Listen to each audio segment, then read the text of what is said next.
Ciao amici, questo è il podcast Malazan dei Caduti e io sono Elvis. Oggi ho preparato per voi un video un po' particolare. Tutto è nato dalla volontà di condividere con la community italiana questo spazio su YouTube. Ho chiesto a tutti voi se volevate partecipare in qualche modo e a quel punto Stefania mi ha subito contattato con una bella idea. Avendo già letto The God is Not Willing in lingua originale e avendolo particolarmente apprezzato, ha pensato di mandarmi qualche riga di recensione, no spoiler. Si tratta quasi di un'introduzione al romanzo stesso per prepararci a ciò che ci aspetta a novembre, quando Armenia Edizioni porterà nelle nostre librerie Il Dio Indifferente. Ringrazio di cuore Stefania per l'idea e l'esecuzione, oltre al suo costante supporto fin da quando ha aperto il canale. Veramente grazie mille. Ora mettetevi comodi, vi leggerò la sua recensione. Premessa. In questo commento non ci saranno spoiler per i 10 principali. Per quanto riguarda Il Dio Indifferente, le informazioni sulla trama saranno generiche e non andranno di molto oltre a ciò che è presente sul retro della copertina. Si tratta di un libro piccolo, 480 pagine. Una curiosità. La pagina 480 nei I Giardini della Luna è al capitolo 17, In Memorie di Ghiaccio è al capitolo 16 e In Venti di Morte addirittura al capitolo 12. Breve, secondo me, non significa di qualità inferiore. È un libro denso, compatto, con una storia ben sviluppata, alla quale non manca nulla. Onestamente, prima di leggerlo temevo che fosse una mossa commerciale, avevo paura di rimanere delusa da una storia affrettata, ma mi sono ampiamente ricreduta. Cosa troveremo? Personaggi vecchi, alcuni attivi nella narrazione, altri solo accennati nei discorsi o che compaiono per poche righe. Personaggi nuovi, ricchi di personalità e spessore, caratterizzati appieno nei loro pregi, difetti, colpe e meriti. Divinità vecchie e nuove. Magia, tanta magia. Battaglie, duelli, scontri verbali, scaramucce, assassini. Dialoghi rapidi e esilaranti e riflessioni introspettive. Inoltre ci accorgeremo che sono passati 10 anni dalle vicende dei Dio Storpio, perché la magia si è evoluta. Ci sono nuove religioni, nuove carte nel mazzo. La politica imperiale e l'organizzazione dell'esercito sono andate avanti. Insomma, ci viene resa l'idea del cambiamento e del progresso portati dal tempo.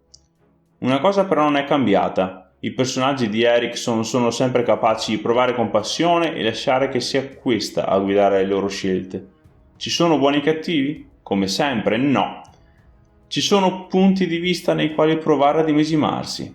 Si passa a ridere al cacciare indietro le lacrime? Come sempre, sì. Secondo me non ha senso leggere questo libro se non si hanno letto almeno i 10 principali, perché spesso personaggi e luoghi già noti vengono introdotti senza rappresentazione o descrizione. Ma soprattutto la trama si basa su informazioni che sono presenti nella saga principale e Erikson, come sempre, non si dilunga in spiegoni di sorta. O lo sai o ti arrangi. Non ritengo invece così indispensabile, ai fini della comprensione generale, aver letto i libri di Eslemont. È presente tuttavia qualche accenno importante, perciò se non li avete ancora letti e non volete assolutamente nessuno spoiler, tenete questo libro per ultimo.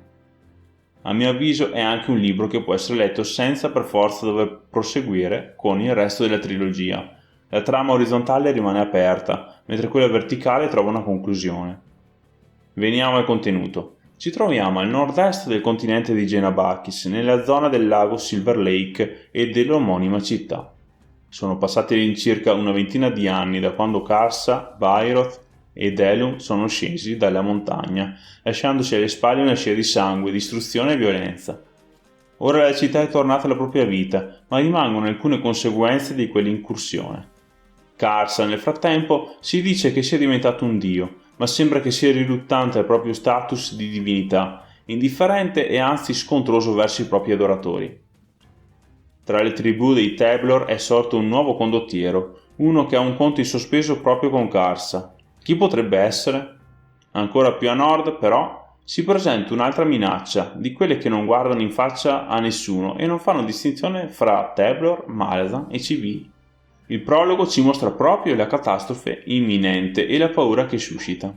Alla città di Silver Lake sono arrivate voci di questa agitazione sulle montagne in cui vivono i Teblor. Perciò una scarna legione di fanti di marina Malazan viene inviata a dare rinforzo ai pochi soldati regolari già presenti come guardia cittadina. Non sanno cosa li aspetterà, ma affronteranno qualsiasi nemico piomberà loro addosso, con la tipica personalità dei fanti di Marina Malazan.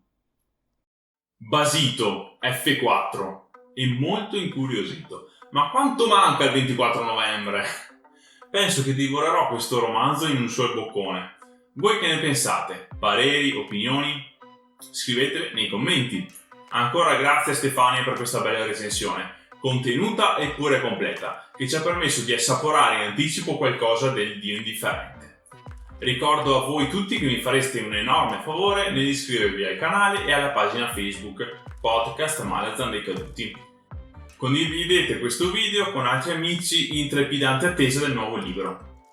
Restate in zona perché martedì si continua con la rubrica Il viaggio di Carsa e nel frattempo è sempre attiva la possibilità di farvi regalare da me personalmente un libro della saga, La Casa delle Catene o, se lo avete già, un altro a vostra scelta.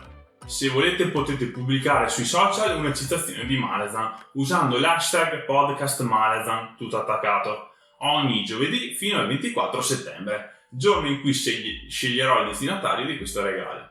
Nel frattempo terrò conto di commenti, condivisioni, like, eccetera eccetera, di tutto quello che dimostri il vostro affetto per il podcast. Potreste vincere un libro, perché no? Lasciate un bel like se il video vi è piaciuto e se proprio siete stitici da tastiera, vi lascio un'opzione sempre valida per i commenti a questo video. In maiuscolo scrivete "Grazie Stefania per non essere prolissa come Kruppe". Alla prossima ragazzi, non mancate, ciao!